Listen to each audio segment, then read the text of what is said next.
Is cruising even worth it anymore? Combine tipping fatigue with increasing costs and what some view as even more nickel and diming. This is a question that is coming up more and more.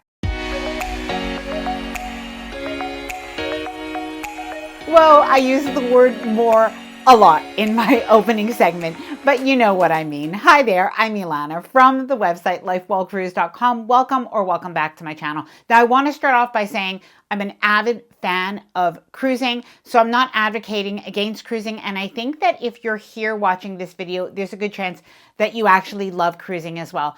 But I'd have to put my head in the sand if I didn't talk about the fact that this is a conversation that is happening over on social media and, on YouTube, etc. And I imagine sometimes even maybe in your very own home. Now, in this video, I really did want to just have a discussion and discuss some of the latest news, some of the price increases that we've seen, and not for the price increases themselves, because that's what a lot of people are saying.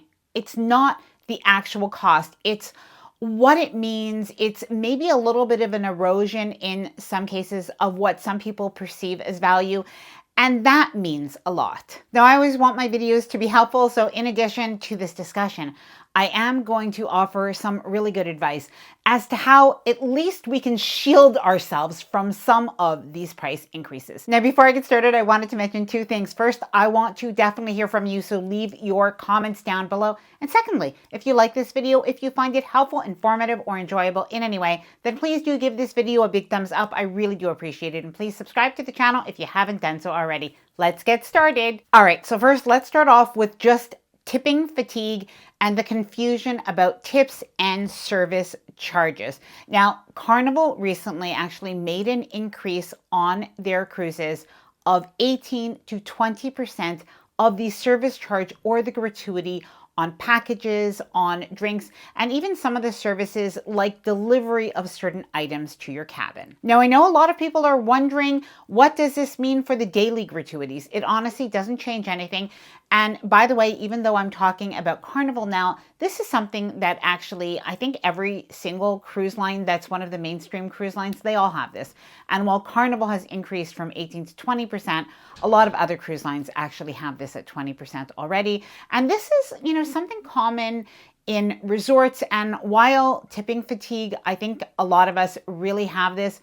This is not something that's outside of the norm. Now, why is this such a big deal? Now, truthfully, I don't think 18 to 20% is the big deal. I do think that I have heard some people say they really would like a heads up from the cruise lines, not only Carnival, other cruise lines do this as well. But when there are going to be increases, they really do want to know, because in some cases they actually would purchase packages, etc., ahead of time before that price increase happens. And even if it might only add up to another $10 or $20 on somebody's cruise, if you're cruising 2 or 4 people, that does still add up. Now, we'll get back into package price increases a little bit later on in the video and what we think that cruise lines could do to make it better for cruisers. But first, let's just talk a little bit more about this tipping fatigue.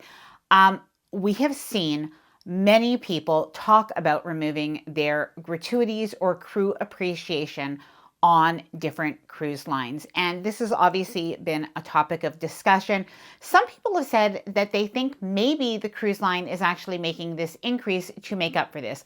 I'm not sure that there's any evidence for that. And truthfully, even though this is really talked about on social media, the idea of removing these gratuities, my inkling is that it's probably not happening as much as we think on most cruise lines. But let me know if you have been on a cruise recently. Have you noticed that that line where people go over to guest services and they remove gratuities, has that increased? Please let me know. Anecdotally, I have heard some people say it has. Now, just to be clear, because people do ask, I am not advocating that people should remove the gratuities on a cruise. I've shared my thoughts in a couple of videos, and I've also shared some information, so I will leave those at the end of this video. Okay, so now let's talk about the increase in add-on onboard packages. Now, a lot of people are going to say, you don't need to purchase a package for Wi-Fi or for drinks, and therefore the idea of making the entire cruise more expensive for everybody doesn't make a lot of sense. And actually, I do agree with this for mainstream cruises.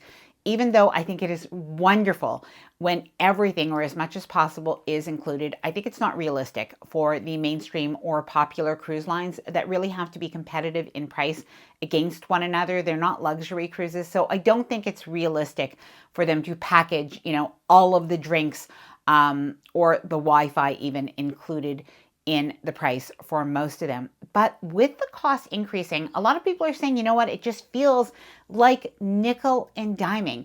And I know one of the main things that people would like, at least if the cost is going up, is to have that advanced notice. Now, I'm going to share with you if I think that cruising is still worth it in just a minute.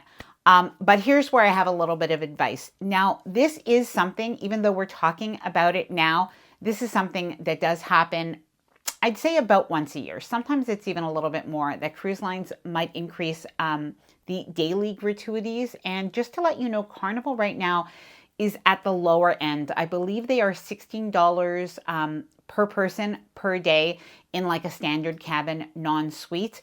And other cruise lines are anywhere from about $18 a person a day to $20 a person a day. So this is something I would watch for. If you're planning to keep your gratuities on, it might be good to actually prepay those gratuities before your cruise, because this way, if there is an increase, then at least you're not affected. But also onboard packages, Wi-Fi, drink packages, even excursions, book these as soon as you want them. Specialty dining, because when the price does increase, if it does increase, you're going to kind of kick yourself, especially if it's something that you really want. And if the price does decrease, you can usually just get that discount. What you would have to do typically is rebook it and then cancel or call into the cruise line or your travel agent.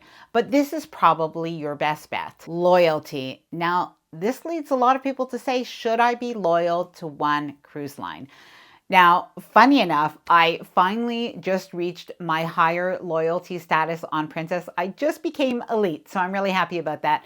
That will be for my next Princess cruise. But normally, I don't actually try to reach a higher status on any cruise line, because I just believe that the best deals out there are there if you sort of play the field a little bit. And I also, for another reason, am not loyal. I actually like going from one cruise line to the other, because I think that different cruise lines do different things better or worse in a way than the other. And this way, whenever I go back to one of my favorite cruise lines, I really appreciate that. But I also appreciate the new experience on another cruise line. So I think in the end, it's kind of win-win, at least for me. But please let me know down in the comments below if you play the field or if you are loyal. And especially with those loyalty package changes that a lot of cruise lines have been making, this is something I think that a lot of people are realizing might be a good idea. Now, I have one last point, and then I am going to share if I think that cruising is actually worth it anymore.